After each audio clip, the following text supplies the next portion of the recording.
minuto na pagtatanong ng ating affirmative. Brother Gilier, naka-mute ka? Naka-mute ka. Okay, wait lang yung aking 20 seconds. Saglit lang po. Okay, 10 minuto.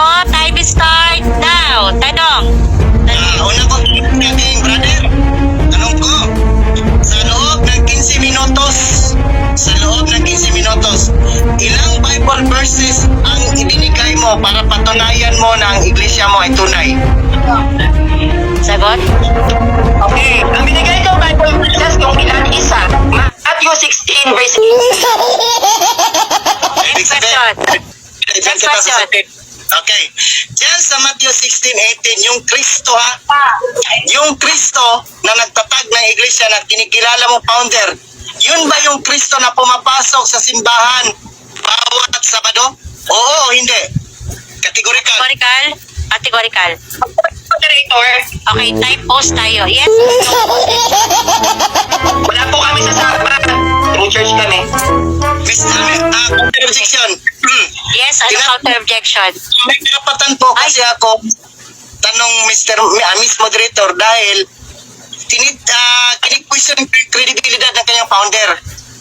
Kung anong background ng kanyang founder, nagtatanong nga siya kanina, pinagbigyan ko siya na sagutin yung iba Ngayon, sagutin lang niya. Yun bang pumapasok sa sinagoga? Bawat Sabado yung Kristo na kinikilala ng founder, yun ba yung founder mo? Oo, hindi lang. Sige na. Okay, so meron ba meron bang counter objection ulit? Next Next question. question. Okay, so next question na daw. Hindi naman sagot. Okay lang. Time So, resume. So, tanong. Okay. Dito kita tatanungin sa banal at hindi corrupt yung iglesia mo. Tama bang narinig ko nga ang Roman Catholic Church ay banal at hindi corrupt? Tama o hindi? Categorical? Objection, moderator. Yes, anong objection? Wala po ako nilatag dito na kung ang iglesia ko ay corrupt. Wala po ako nilatag na corruption dito. Counter objection. Yes, anong objection? Banggit siya kanina na yung kanyang iglesia, yung kanyang mga Katolik daw ay hindi daw makukurap. Sinulat ko dito banal at hindi nakukurap. Yung kahit daw sa sasakyan, ano yun? Yung may binanggit siyang ganun mga santo na hindi na nakukurap Itatanong ko sa kanya ngayon. Okay, sige. Tinatanggap ba ni mo, Brother Sanrio, na ang iglesia mo ay hindi corrupt? Oo, hindi. I think hindi corrupt yung tinatanong niya. Rosario, hindi yung corrupt. Okay, sasagot ka na? Sasagot ka or ano? Yes. Sasagot ako. Okay, time resume. Sagot. 20 seconds. Yes! Hindi corrupt yung iglesia namin. Yung mga santo nga namin, hindi nabubulok. Ano pa yung iglesia? No? So, kung nagagawa ng simbahang katolika na magkaroon kami ng uncorrupted o incorrupted saints, what purpose sa mismong church? Incorrupted ng church namin at meron kaming incorrupted bodies of saints. Okay, next question. Next question. Ito'y aklat ng Katoliko, the church history. Ito, pakita ko picture Meron itong niluksapan ni Primator. Sabi ito, great corruption in the Catholic Church. Very serious corruption in the Catholic Church. Tutol ka o tatanggihan mo ito? Sangayon ka. Di pa tapos Moderator, di po tapos magtanong. Hindi pa yata siya tapos, Sandrio. Okay, sige, patuloy muna natin siya. Sige, paki-rephrase ulit yung tanong. Sige, tanong. Okay, pagkat siya na hindi corrupt yung iglesia niya. Ito, may church history ito Itatanong ko sa iyo ito. Tanggap mo ba na sinabi dito may great corruption sa Catholic Church? Na tanggap po, hindi? Okay, sagot? Counter? Objection, moderator. Time pause. Yes, anong objection? Yung sinabi ko incorrupt, hindi yun corruption sa pera. Pag sinabing incorrupt, yung mga katawan hindi nabubulong. Magkaiba yung corruption sa pera ang sinilalatag mo sa incorrupted o incorruption na sinasabi ko. Hindi corrupt. Ibig sabihin nabubulong. Ano corruption sa pera? Counter. Okay. Counter po. Wait lang, bro, ano. Okay, teka, nasarap pala yung aking ano. Okay, yes, anong counter objection? Sumagot na po siya, Miss Moderator, na hindi corrupt ang iglesia niya. Sinabi niya yung saints, hindi ako corrupt. yung tanong kasi, corrupt ba ang Catholic Church? Sabi niya, oo. Ngayon, may aklat dito na may corruption pala sa Catholic Church. Sabi niya, nangangatwira siya.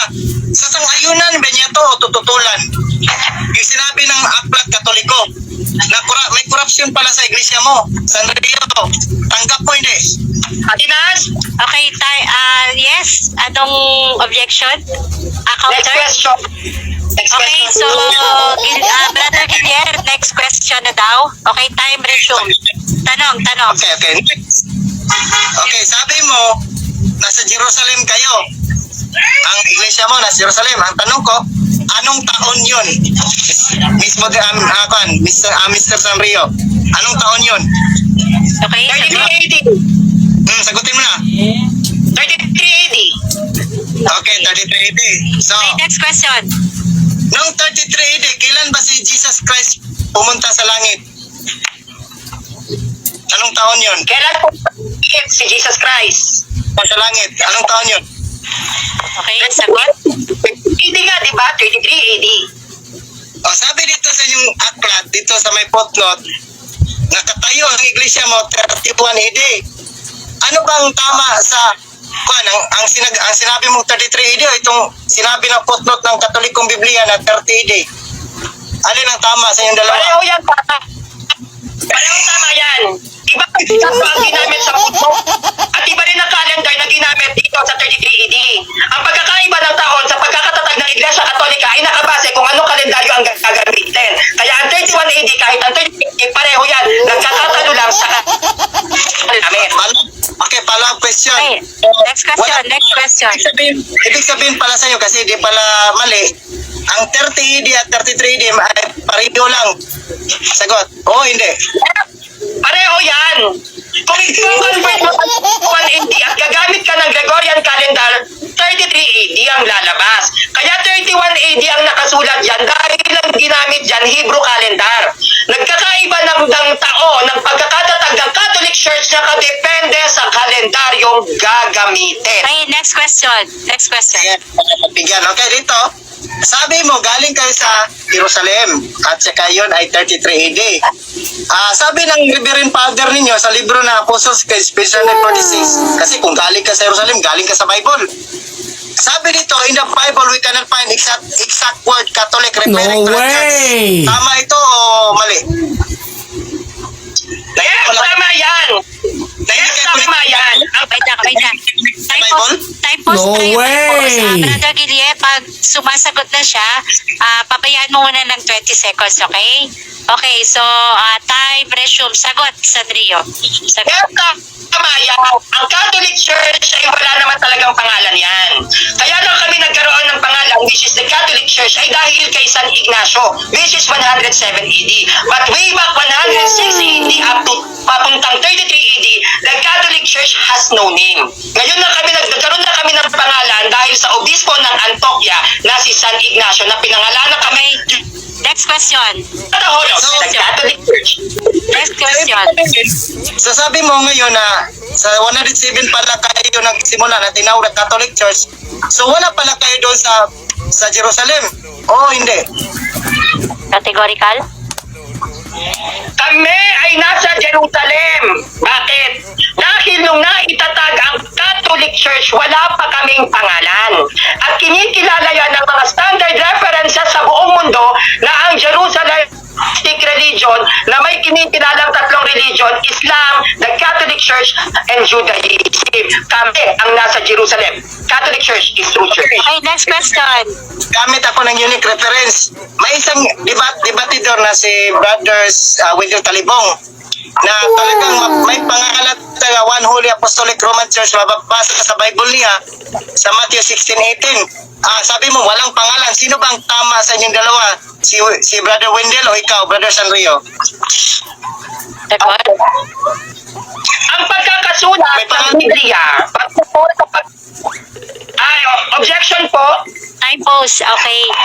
Brother Guillermo, kapag maging maging ano tayo dito, maging professional, ano, kasi hindi biro-biro ito. So, ang sabi ko, kapag sumasagot na, magta-time post ka muna, or mag-ano ka muna, no?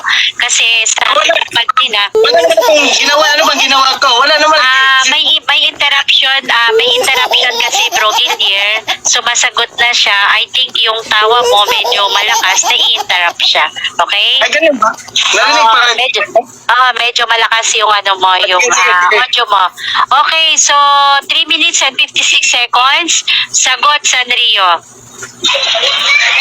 Okay. Ang labas ng Catholic Church sa ibang Biblia, dahil yan ay nakadepende kung sino ang nag-translate. Sa paggagamit ka ng Bible, ang bawat sulat sa Biblia ay nakabase at nakadepende sa kung sino ang nag-translate. Katulad ng Bible ng KJV, yan ay may ibang translation, born again na nakalagay.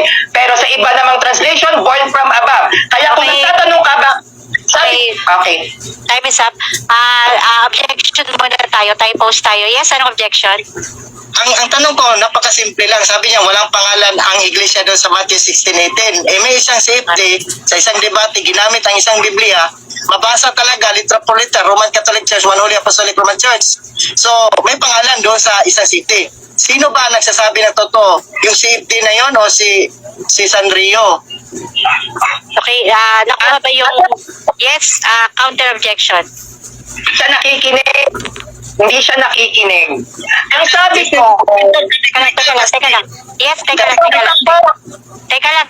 Nagka-counter objection siya. Natapos ka na ng objection. Wait lang ha. Sige, ano yung counter objection? ang sabi ko po, walang Roman Catholic Church sa Bible kasi kung gagamit tayo ng Latin Vulgate, wala namang Roman Catholic Church doon. Kaya nagkaroon ng pangalan na Roman Catholic Church sa Bible, nakadepende po yun kung sino ang nag-translate ng Bible. Kaya may Roman Catholic Church ang nakalagay dahil yung nag-translate ang naglagay. Pero sa original Bible nagagamit, kaya nga pong Roman Catholic Church, ayun nga po yung sagot ko. Okay.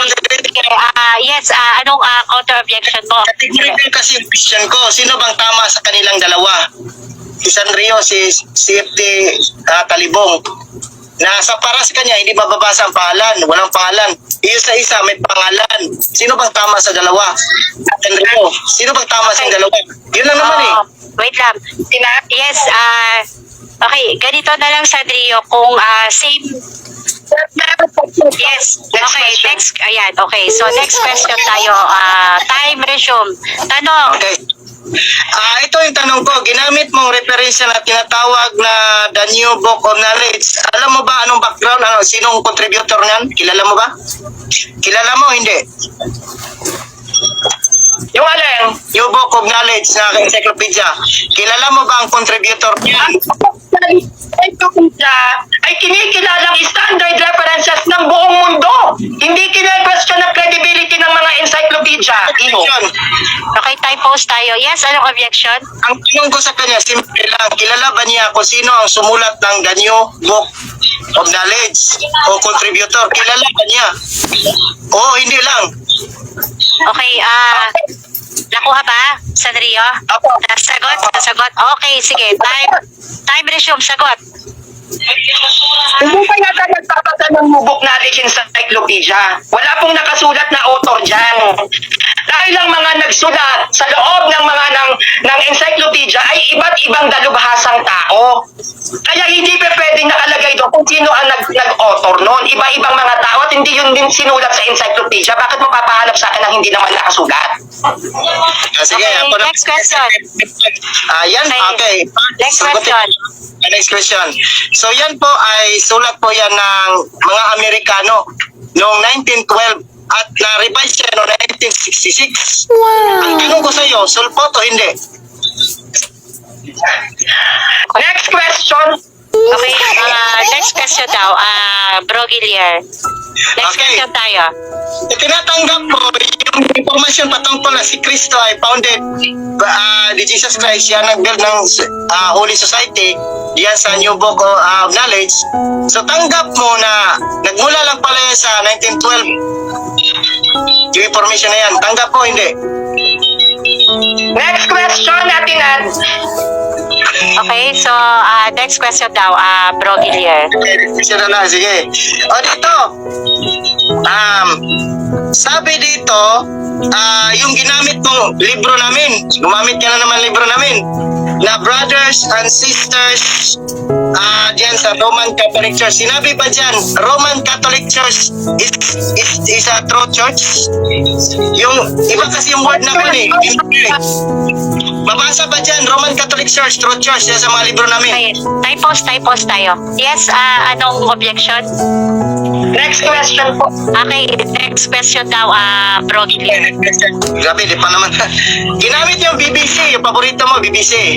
Sinabi dyan, kilala mo ba kung sinong contributor ng BBC? Kilala mo, hindi? Atingan. Yes.